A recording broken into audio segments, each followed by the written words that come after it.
स्वागत है सभी बच्चों को स्टडी सर में। मैं आपका गुरुजी एक नए टॉपिक के साथ शुरुआत परमाणु मॉडल के विकास को लेकर के, क्योंकि यहाँ कोई विशेष रूप से किसी क्लास के लिए मैं कोई टॉपिक नहीं बना रहा हूँ।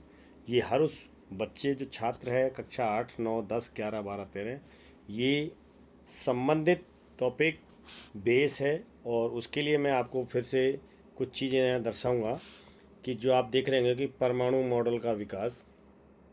ये परमाणु मॉडल का विकास जब हम किसी परमाणु को देखते हैं जो कि हमें अपनी आँखों से नहीं दिखाई देता, उसे हम इस तरह से एक कण जो हमारे सामने आएगा तो हम उसको किस तरह से पहचान सकते हैं। लेकिन प्रारंभिक संरचना के आधार पर जो बोर ने मॉडल दिया था उसमें आप ये देख रहे होंगे कि ये जो कुछ संरचना दिखाई दे रही है, ये एक पास बहुत सारे कण जो एक जगह हैं, जिसमें एक प्लस दिख रहा है और दूसरा जिसमें कोई चिन्ह नहीं है, उसका मतलब वो न्यूट्रल है, शून्य है, ज़ीरो है। तो यहाँ ये जो प्लस वाले हैं ये प्रोटॉन कहा गया और जो ग्रीन है उसको न्यूट्रॉन कहा गया। प्रोटॉन पर प्लस आवेश था और इस पर कोई आवेश नहीं था। इन दोनों को मिला करके परमाणु का नाभिक दर्शाया गया, जो कि प्रोटॉन और न्यूट्रॉन के संगठन से बनाया गया। उसे हम अगर व्यक्त करते हैं तो ए से व्यक्त करते हैं, परमाणु बाहर। और परमाणु के बाहर में जो संगठन है उन कणों का नाम है प्रोटॉन, जो कि धनावेशित है। और यदि उसको जोड़ा जाए तो उसका एक उदासीन कण न्यूट्रॉन है। इन दोनों के संगठन से परमाणु का नाभिक का निर्माण हुआ। परमाणु के कुछ बाह्य कोश हैं जिनको बोरबरी ने नाम दिया था, जब मैंने पहले टॉपिकों में बेस ऑफ फंडल बताया था कि ये पहली जो कक्षा है, क्योंकि ये नाभिक है जो दर्शाया गया प्रोटॉन नंबर के अनुसार, उसको के कक्षा जो कि नियर किसी भी नाभिक के नियर होती है पहली कक्षा होगी। के से व्यक्त किया, दूसरी एल, एल से व्यक्त, तीसरी को एम से व्यक्त किया और चौथी को एन, क्योंकि केवल बोर ने 4 कक्षाओं का दिया। और परमाणु के नाभिक केंद्र से अगर हम किसी भी बाह्य कक्षा का देते हैं तो ये परमाणु की त्रिज्या कहलाती है। इसे हम कहते हैं परमाणु की त्रिज्या। और यदि हम नाभिक से केंद्र से यदि नाभिक की इस बाउंड्री का हम करते हैं तो ये नाभिक की त्रिज्या बोली जाती है। इन त्रिज्याओं के आधार पर भी मैं आपको आगे बताऊंगा। लेकिन अगर हम किसी भी परमाणु का संगठन देखते हैं तो जैसे मैंने सीधे सीधे लाइन खींची है, या आप यहाँ देख रहे होंगे सीधे सीधे लाइन है, पहली कक्षा ये हो गई। और नाभिक के नियर वाली कक्षा को हम जो के कक्षा कहेंगे। उसमें जो संगठित आप नाभिक में देख रहे होंगे, जैसे यहाँ प्रोटॉन है और दूसरा यहाँ न्यूट्रॉन है, जो कि प्रोटॉन पॉजिटिव धनावेश होता है, धनात्मक कहते हैं। और बाह्य जो कक्षा होती है जिसे हम पहली के कहेंगे दूसरी एल कहेंगे, उसमें इलेक्ट्रॉनों का चक्रण होता है। और उन इलेक्ट्रॉनों के चक्रण में ही कक्षाओं को हम कोष या आवर्त या कक्षाएं कहते हैं। उसके बाद उसमें उपकक्षाएं संगठित होती हैं। जैसे जैसे मैं आपको वीडियो आगे चलूँगा बताऊँगा। अगर हम इसे टेक्निकल चक्रण से देखें तो कोई भी सीधी सीधी हमने अगर कक्षाएं देखी वो नहीं होती। इस तरह से संगठन होता है, यानी परमाणुओं का जो नाभिक होता है, नाभिक में उपस्थित प्रोटॉन और न्यूट्रॉन, जो पॉजिटिव होता है प्रोटॉन और न्यूट्रॉन होता है उदासीन, जिस पर कोई आवेश नहीं होता, ये संगठन होता है बीच में, जिसे हम परमाणु का नाभिक कहते हैं। बाकी फिर उसके बाद कक्षाएँ होती हैं, जो कक्षाएँ किसी भी परमाणु के नाभिक के चारों तरफ चक्रण करती हैं। उनका एक स्पेस होता है, एक त्रिज्या होती है। जैसे ये पहले एक कक्षा इस तरह से दिखाई है, उसके बाद दूसरी ऐसे दिखाई है, तीसरी ऐसे दिखाई है। ये अलग अलग कक्षाओं का एक प्रारूप होता है, जो आगे पूर्ण रूप से अगले वीडियोज़ में आप देखेंगे। लेकिन फिर भी मैं आपको बता देता हूँ कि इस संगठन के आधार पर परमाणुओं में प्रोटॉन, न्यूट्रॉन, इलेक्ट्रॉन ये मुख्य कण होते हैं किसी भी परमाणु के। अब परमाणु का जो क्रमांक होता है, परमाणु का जो क्रमांक होता है उसे हम जेड से व्यक्त करते हैं, जो उसमें उपस्थित इलेक्ट्रॉनों के बराबर होता है। इलेक्ट्रॉनों के बराबर होता है जिसे हम ई से व्यक्त करते हैं। अब किसी भी परमाणु का जो क्रमांक है वो उपस्थित उसमें इलेक्ट्रॉनों की संख्या के बराबर है। मैंने परमाणु के आधार पर आपको मेंडलीव की आवर्त बताई थी, व्यवस्थित करना बताया था, जो कि हाइड्रोजन से लेकर के 118 तत्व है। अब परमाणु के विकास पर अगर हम ध्यान देंगे तो ये प्रारंभिक रूप में था। मैं इस टेक्निकल चीज़ को बताने के लिए आपको मैंने एक चीज़ देखी कि परमाणु मॉडल का विकास, इसमें इस जो इलेक्ट्रॉनों प्रोटॉन और न्यूट्रॉनों की जो खोज करता थे, मैंने एक उदाहरण या एक तरह से एक पहाड़ा यहाँ भी दिया है कि ईंट पर नाच, ईंट पर नाच। ईंट पर नाच क्या, अगर हम इसको डिवाइड करते हैं तो यहाँ समझ ले, ई इलेक्ट्रॉन को प्रदर्शित करेगा, टी थॉम्सन को करेगा, पी प्रोटॉन को करेगा, रे रदरफोर्ड को करेगा, ने न्यूट्रॉन को करेगा, टे चैडविक। यानी एक हमें शब्द याद रहेगा, लेकिन ध्यान रखने की बात है, हमें पहले से याद होना चाहिए कि ईंट पर नाच, यहाँ ई इलेक्ट्रॉन को व्यक्त कर रहा है और टे थॉम्सन को। लेकिन पूरा नाम हमें एक बार ज़रूर पढ़ना पड़ेगा।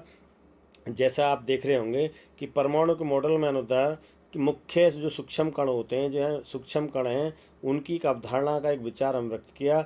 जैसे यहाँ जॉन डाल्टन, उसके बाद जे थॉमसन, उसके बाद अर्नेस्ट रदरफोर्ड, उसके बाद नील्स बोर और उसके बाद स्वरिंग श्रीडरगोन। लेकिन यहाँ अगर हम बात करें, जो इसमें देखा होगा आपने कि जॉनसन डाल्टन ने जो मॉडल विलर्ड बल्ब मॉडल दिया था, इस तरह से दिया। उसके बाद एटम्स ऑफ टिनी सॉलिड स्फेयर, कैसी संरचना थी, आप हिंदी में भी इसे व्यक्त कर सकते हैं कि परमाणु एक ठोस एवं अविभाज्य कण हैं।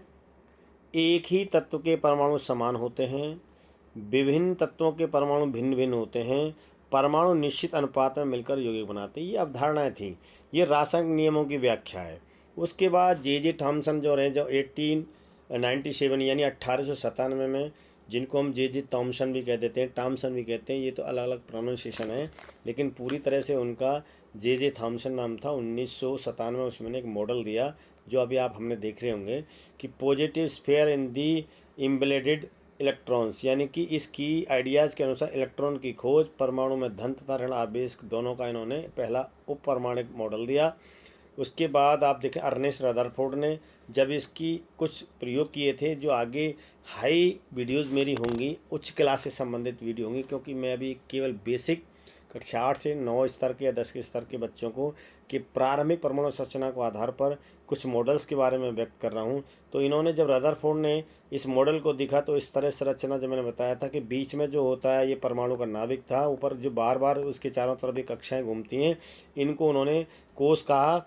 और इसके अनुसार नाभिक की खोज, परमाणु में अधिकांश भाग रिक्त स्थान था। ये कब हुआ कि जब इन्होंने रदरफोर्ड ने देखा कि कुछ बीच में है, उन्होंने जब न्यूट्रॉन की बौछारें को तो कुछ तो किए, ऐसे निकल गई चली गई, कुछ जब उन्होंने कहा तो वापस हो गई। इसका मतलब कुछ इस तरह नियर से आने के बाद ऐसे रिफ्लेक्ट हो गई। ये देखा कि भाई कुछ चीज़ तो ज़रूर है जो बीच में ठोस है, जिससे क्यों करने कुछ वापस आ रही हैं। तो उन्होंने जब ये चीज़ को परीक्षण किया तो देखा गया कि बीच में परमाणु के बीच में कोई ठोस है, जिसे उन्होंने उसका नाभिक नाम दिया। और उसी नाभिक में परमाणु का समस्त भार निर्माणित था। समस्त भार था। जो समस्त भार निर्माणित कर रहा था वो न्यूट्रॉन और प्रोटॉन दोनों के कणों के संगठन से परमाणु का नाभिक बना। तो ये तो अर्नेस्ट रदरफोर्ड ने एक मॉडल दिया और नाभ के मॉडल की स्थापना की। नील्स बोर आए। नील्स बोर ने 1913 में अपना एक सिंपल सा एक स्ट्रक्चर बनाया, जो मैंने पहले भी आपको दिखाया कि भाई ये स्ट्रक्चर ये दिया था नील्स बोर ने। बीच में था बिल्कुल नाभिक। उसके बाद ये जो गोल चक्कर आप देख रहे हैं, इसमें इलेक्ट्रॉन के घूमने चक्रण के नाम उन्होंने कक्षा दिया। पहली कक्षा को एल, दूसरी को एम, तीसरी को एन। इस तरह से जो मैंने आपको व्यवस्थित किया वो था। अभी इसी स्ट्रक्चर पर हम अगर देखते हैं बोर मॉडल का, तो इन्होंने electron move in the fix energy level, यानी यहाँ उन्होंने जब घुमाया था तो उसमें इलेक्ट्रॉनों की निश्चित ऊर्जा खर्च होती थी। तो इसके आइडियाज़ के अनुसार निश्चित ऊर्जा का स्तर, ऊर्जा अवशोषण एवं उत्सर्जन, यानी ऊर्जा का आना और उत्सर्जन होना, यानी खर्च होना। उन्होंने हाइड्रोजन जो परमाणु था उसके स्पेक्ट्रम पर इसकी व्याख्या की, परमाणु की स्थिरता की व्याख्या के कारण। उसके बाद जो नए वैज्ञानिक थे, जिनको अर्विनिंग श्रीडिंगर कहते हैं, उन्होंने 1926 में और एक मॉडल क्वांटम मैकेनिज्म मॉडल के आधार पर क्लाउड बना करके दिया। तो जो मैं आगे क्वांटम थ्योरी बताऊंगा श्रोडिंगर के द्वारा, इलेक्ट्रॉन की एग्जिट प्रोबेबिलिटी क्लाउड, यानी कि एक बादल के रूप में होता है। ये आते और जाते रहते हैं, इनकी ऊर्जा खर्च होती है और एग्जिट होती है उसमें ऊर्जा का। तो इन्होंने ये इलेक्ट्रॉन तरंग एवं कणों के आधार पर व्यवहार को व्यक्त किया था, और जिसमें निश्चित कक्षा नहीं होती थी, जिसे क्वांटम मैकेनिज्म आधार पर किया था। जो मैंने N+L थ्योरी आपको बताई थी, उसके बाद जब हम N+L थ्योरी को व्यक्त करेंगे आगे, तो कक्षा, उपकक्षा और कक्षक, उसके बाद परमाणुओं के में उपस्थित कणों का चक्रण, सीधा और उल्टा, जिसे हम प्लस और माइनस हाफ कहते हैं, इनके बारे में व्याख्या करूँगा। आज का सबसे परमाणु सटीक मॉडल जो है वो व्यक्त सिर्फ श्रोडिंगर के अनुसार पर है, जिसे हम N+ थ्योरी के आधार पर परमाणुओं का इलेक्ट्रॉन विन्यास करते हैं, जिसमें कक्षा, उपकक्षा, कक्षा, उसके बाद उपकक्षा और उपकक्षा के बाद कक्षक, और कक्षक में भी कौन किस में है, ये सारी चीज़ें मैं आपकी अगली वीडियो में बताने वाला हूँ। लेकिन उससे पहले आप ध्यान देखेंगे कि जो मैंने आपको बताया कि प्रोटॉन जो होता है वो पॉजिटिव धनावेश कण है और न्यूट्रॉन एक उदासीन कण है। फिर भी किसी नाभिक में ये प्रोटॉन और दूसरा उदासीन दोनों कण स्थायी क्यों रह सकते हैं? नियम के अनुसार हमेशा प्लस को माइनस अट्रैक्ट करता है, और दोनों को रिफ्लेक्ट भी करता है, यानी एक दूसरे के आवेशित में खींचते एक दूसरे के। फिर भी नाभिक के अंदर प्रोटॉन न्यूट्रॉन के साथ कैसे रह सकता है, इसके बारे में मैं आगे वीडियोज में बताऊंगा। लेकिन फिर भी आप समझना चाहिए कि जो प्रोटॉन है वो धनावेशित मतलब धनकण होते हैं, और न्यूट्रॉन पर कोई आवेश नहीं होता, शून्य होता है, इसलिए हम उदासीन कण कहते हैं। उदासीन मतलब होता है न्यूट्रल, जिसमें ना प्लस है ना माइनस है। तीसरा कण इलेक्ट्रॉन है, जो बाह्य कोश में कक्षाओं में नाभिक के बाहर जो कक्षाएं केएल में दी हैं उनमें भ्रमण करते हैं। अगर हम उस भ्रमण को देखते हैं तो के अनुसार पहली कक्षा में 2 इलेक्ट्रॉन, दूसरी कक्षा एल जिसमें 8 इलेक्ट्रॉन होते हैं, तीसरी कक्षा एम जिसमें 18 इलेक्ट्रॉन होते हैं, और चौथी कक्षा एन जिसमें 32 होते हैं। किसके अनुसार? बोर के नियम के अनुसार 2n² थ्योरी को जो हम लेते हैं, जो मैंने आपको बताया था 2n² थ्योरी, एन जहाँ कक्षाओं हैं उस आधार पर अगर हम इसका देखते हैं तो ये बीच में नाभिक होता है, उसके बाद के कक्षा एल कक्षा, और ये जो होते हैं इलेक्ट्रॉन को दर्शाया गया है। लेकिन बीच में जो होता है ये एक होता है पॉजिटिव प्रोटॉन और ये जीरो होता है न्यूट्रॉन। इनको संगठन से ही इलेक्ट्रॉन को जो होता है बाह्य कोश में होते हैं, जिनका चक्रण भ्रमण करते रहते हैं। न्यूट्रॉन प्लस प्रोटॉन को परमाणु का भार भी कहते हैं, और परमाणु भार को दर्शाते भी हैं। परमाणु की समस्त भार जो होता है वह परमाणु के नाभिक में होता है, और परमाणु के नाभिक में जो संगठन होता है वो प्रोटॉन प्लस न्यूट्रॉन का होता है। और ये परमाणु का जो क्रमांक है वो उसके उपस्थित बाह्य कोश में इलेक्ट्रॉनों की संख्या के बराबर परमाणु इलेक्ट्रॉन होते हैं। इसका मतलब उसको परमाणु क्रमांक कहते हैं। Z परमाणु क्रमांक कहा गया है, और E बराबर परमाणु के होता है। एग्जाम्पल के रूप में मैं आपको दिखाऊंगा बहुत सारे। ये आप देख रहे हैं कि परमाणु का मॉडल है जो कि बोहर मॉडल के अनुसार है। उसके आगे आप देख रहे हैं ये नाभिक न्यूक्लियस केंद्र धनात्मक चार्ज है। प्रोटॉन का जो आवेश है वो धनात्मक होता है, और इलेक्ट्रॉन का जो आवेश है वो न्यूट्रॉन माइनस होता है, और न्यूट्रॉन का कोई आवेश नहीं होता, इसलिए उस पर हम शून्य रखा जाता है। कक्षाओं में जो भ्रमण होता है उसके लिए जो आपको क्लाउड दिखाई देगा, ऊर्जा स्तर दिखाएगा इस तरह से, जैसे आप देख रहे हैं ये नाभिक है। उसके बाद इसमें की कक्षा है एल एम और एन। इन्हीं की कक्षाओं में 2n² के सिद्धांत के अनुसार पहली कक्षा में 2, दूसरी में 8, तीसरी में 18, चौथी में 32 मैक्सिमम होते हैं, जिसे हम के एल एम और एन कहते हैं। क्रमांक की मात्रा 1, 2, 3 और 4। आगे की कक्षाओं का वितरण मैंने आपको बताया था, लेकिन ये हमें पूरी तरह से याद होना चाहिए कि इलेक्ट्रॉन ई इलेक्ट्रॉन जो कि परमाणु क्रमांक Z के होता है। किसी परमाणु, जैसे मान लीजिए हाइड्रोजन मैंने लिया, तो हाइड्रोजन का ये जो है परमाणु क्रमांक 1 है, जिसे हम कह सकते हैं Z बराबर 1। और यदि हम इसकी E बराबर बोलें, इलेक्ट्रॉन बराबर भी 1 होता है। अगर इसको मुझे न्यूट्रॉन निकालना है तो मैं आपको आगे बताऊँगा। सेम परमाणु की जो संरचना है उसी आधार पर आप समझिए कि जैसे परमाणु की आप यहाँ देख रहे होंगे, जो मैंने स्लाइड में दिखाया है कि परमाणु की जो पूर्ण अवधारणा है, किसी भी परमाणु जो उसमें तत्व सबसे छोटी इकाई क्या होती है, यह उसमें इलेक्ट्रॉन होते हैं, प्रोटॉन होते हैं और न्यूट्रॉन होते हैं। स्ट्रक्चर में आगे बता चुका हूँ। उप परमाणिक कण इलेक्ट्रॉन के नाभिक के बाहर, यानी मैंने फिर बताया था कि जो नाभिक है जिसमें प्रोटॉन न्यूट्रॉन होते हैं उसके बाहर ऋणावेशित होते हैं। प्रोटॉन नाभिक के अंदर होता है, जिसे हम धनात्मक कहते हैं। द्रव्यमान 1 यूनिट, यानी इसे हम AMU atom mass unit. Neutron नाभिक के अंदर होते हैं, जिनमें आवेश शून्य होता है। इसका मतलब हमें पहले क्लियर हो सकता है कि इलेक्ट्रॉन पर ऋणावेश, प्रोटॉन पे धनावेश और न्यूट्रॉन पे कोई आवेश नहीं होता, इसलिए न्यूट्रल होता है। इन्हीं तीनों कणों के रूप से ही किसी परमाणु का निर्माण हुआ है। यदि हम किसी भी परमाणु का न्यूट्रॉन ज्ञात करना चाहोगा तो एक से सूत्र है कि जो परमाणु का संगठन है A बराबर N+P और Z बराबर E के बराबर होता है। अगर हमें N ज्ञात करना है तो हमें N के लिए क्या करना होगा, न्यूट्रॉन को ज्ञात करने के लिए होगा हम A से में से हम क्या निकाल देंगे सर, प्रोटॉन निकाल देते हैं, यानी समस्त भार में से। इसका मतलब क्या है कि जब हम कोई आगे न्यूमेरिकल में बताने वाला हूँ तो सारा समझ में आएगा। यहाँ जो दिया हुआ है कि थॉमसन ने इलेक्ट्रॉन की खोज की और रदरफोर्ड ने परमाणु की प्रोटॉन की, जिससे नाभिक की पता पड़ी, और यहाँ एक बोर ऊर्जा का स्तर आपको बताया, और न्यूट्रॉन की खोज चैडविक ने की। एक उदाहरण मैंने अभी आपको लिखवाया था, ईंट पर नाच। ये याद रखना ना कि यदि ईंट इलेक्ट्रॉन की बात करें, प्रोटॉन न्यूट्रॉन, ई माने इलेक्ट्रॉन, टी फॉर थॉमसन, पर नाच प्रोटॉन रदरफोर्ड ने की, नाच न्यूटन खोज चैडविक ने की। ये हमें शब्द याद रहेंगे जो आप देख रहे होंगे। और परमाणु मॉडल, प्लग बुडिंग मॉडल धनात्मक गोले के आकार में होता है। ये सारी चीज़ें, अब आप नाभ के मॉडल की बात करेंगे तो ये इसके बारे में मैंने बताया। बोर मॉडल के बारे में बताया तो मध्य में परमाणु का नाभिक होता है, शेष कक्षाओं में इलेक्ट्रॉन का चक्रण होता है। परमाणु क्रमांक और द्रव्यमान, मैं ये पहले भी बताऊँ और फिर से बस समझा रहा हूँ कि परमाणु क्रमांक जेड से व्यक्त किया जाता है, जिनमें प्रोटोनों की संख्या के बराबर होती है, यानी जेड बराबर पी, और पी बराबर होता है इलेक्ट्रॉन के। प्रोटॉन स्थायी होता है जबकि इलेक्ट्रॉन घट और बढ़ सकते हैं, जिसे द्रव्यमान संख्या एक अनुसार प्रोटॉन प्लस न्यूट्रॉन, ये भी मैंने आपको बताया। इलेक्ट्रॉनों का विन्यास सेल्स में व्यवस्थित किया जाता है, जो कि फार्मूला 2 अनुसार मैं आपको व्यक्त कर चुका हूँ। कोष तालिका में पहली कक्षा में के, दूसरी में 8, तीसरी में 18, चौथी में 32। ये बोर का मॉडल था, जो आगे चल करके इसमें अपवाद पैदा हो गए। अपवाद माने कुछ विसंगतियाँ आई, और ये अपवाद से ही आगे कुछ न कुछ खोज होता है।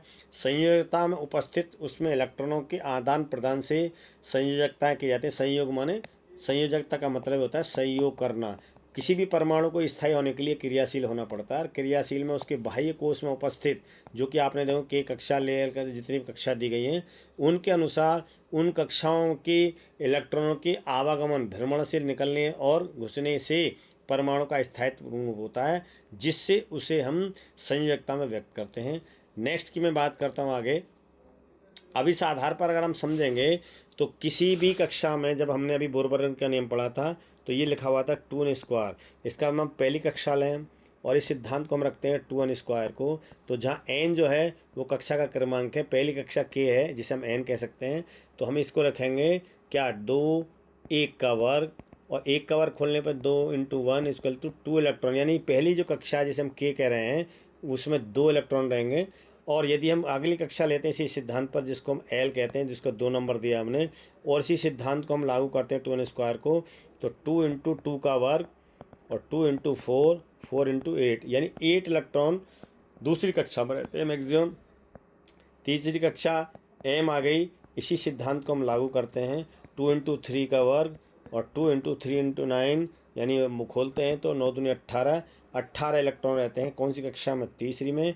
चौथी कक्षा अगर एन आती है, इसी सिद्धांत को लागू करते हैं तो × 4 का वर्ग, 2 × 16, यानी 16, 16 दूनी 32, मैक्सिमम इसमें 32 इलेक्ट्रॉन रहते हैं। अब इन्हें इलेक्ट्रॉनों के आधार पर ही उन कक्षाओं का जो चक्रण होता है, जिसे हम कहते हैं कि ये नाभिक है, जिसमें प्रोटॉन प्लस न्यूट्रॉन होंगे, इसे परमाणु का समस्त भार भी कहते हैं, नाभिक कहते हैं।